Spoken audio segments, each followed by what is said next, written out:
वो पूर्वांचल का डॉन था और उसके खौफ से पूरा पूर्वांचल डरता था। आज हम बात करते अतीक अहमद, जिसकी हत्या 2023 15 अप्रैल को कर दी थी। अतीक अहमद का डर इस कदर था कि कोई भी व्यक्ति उसके खिलाफ जाने से पहले 100 बार सोचता था। समझिए, अतीक अहमद डॉन कहा जाता था पूर्वांचल का। हालांकि अतीक अहमद का जो दहशत थी पूरे पूर्वांचल में थी। उसकी साम्राज्य की बात की जाए, जिसने करोड़ों की प्रॉपर्टी को दिल्ली एनसीआर ही नहीं पूरे पूर्वांचल में इस तरह से बनाया है कि मानो कि उसकी हर जगह पहुंच अच्छी थी। बड़े बड़े लोगों से कांटेक्ट थे, यहाँ तक कि नेताओं की वो अपने जेब में रखता था। सोचिए, उस अतीक अहमद और अशरफ की बात कर रहा हूँ। जब हत्या हुई थी उस वक्त उसका अशरफ भाई भी मौजूद था, उसकी भी उस कांड में हत्या हो गई थी। सोचिए, तो ऐसे में अब कहीं ना कहीं उत्तर प्रदेश सरकार अतीक अहमद पर कार्रवाई कर रही है। अतीक अहमद की पहले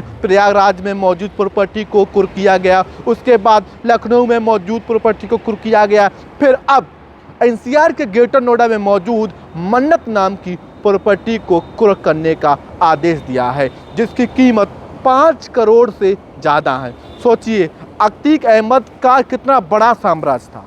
अतीक अहमद जो कि पूर्वांचल का डॉन कहा जाता था, जिसके खौफ से वहाँ के लोग दहशत में थे, डरते थे। तो ऐसे में कहीं ना कहीं उस खौफ को उत्तर प्रदेश सरकार ने जड़ से ख़त्म किया है। हम अतीक अहमद की बात कर रहे हैं या उसके तमाम गुर्गों की बात की जाए तो उनके गुर्गों अभी भी कुछ गतिविधियां कर रहे हैं, जिस पर कहीं ना कहीं उत्तर प्रदेश सरकार की निगाहें हैं।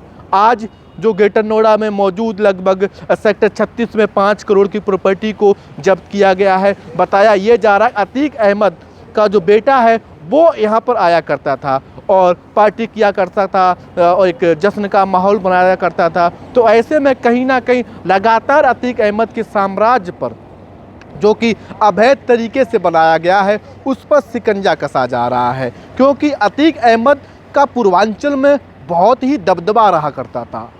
किसी टाइम पर अतीक अहमद की लखनऊ में प्रॉपर्टी है, ऐसा शायद कोई शहर है जहाँ पर अतीक अहमद ने अवैध तरीके से प्रॉपर्टी को बनाया ना है। लोगों को डराया, धमकाया और उसके साथ साथ फिर जबरन उसकी ज़मीन को कब्जा करना, अगर प्रॉपर्टी ना देकर फिर उसकी गोली मारकर हत्या कर देना। तो ऐसे में तमाम मामलों में अतीक अहमद की जो मुकदमे दर्ज थे, लगभग कहें तो 40 से 50 मुकदमे दर्ज थे। सोचिए, पश्चिमी उत्तर प्रदेश का वो डॉन था जिसे सपा सरकार में कुछ नहीं हुआ, बसपा सरकार कुछ नहीं कर पाई है, क्योंकि उन्हीं के संरक्षक में जो पूरा साम्राज्य था ना अतीक अहमद का, वो चल रहा था। अब कहीं ना कहीं अतीक अहमद का दुनिया से नाम मिट चुका है। अतीक अहमद के बेटे का दुनिया से नाम मिट चुका है। अतीक अहमद के पूरे खानदान को उत्तर प्रदेश सरकार ने जमी दोज कर दिया। सोचिए कि कहीं ना कहीं अतीक अहमद जो कि पूर्वांचल का डॉन था, दहशत था, उसको कुछ ही समय में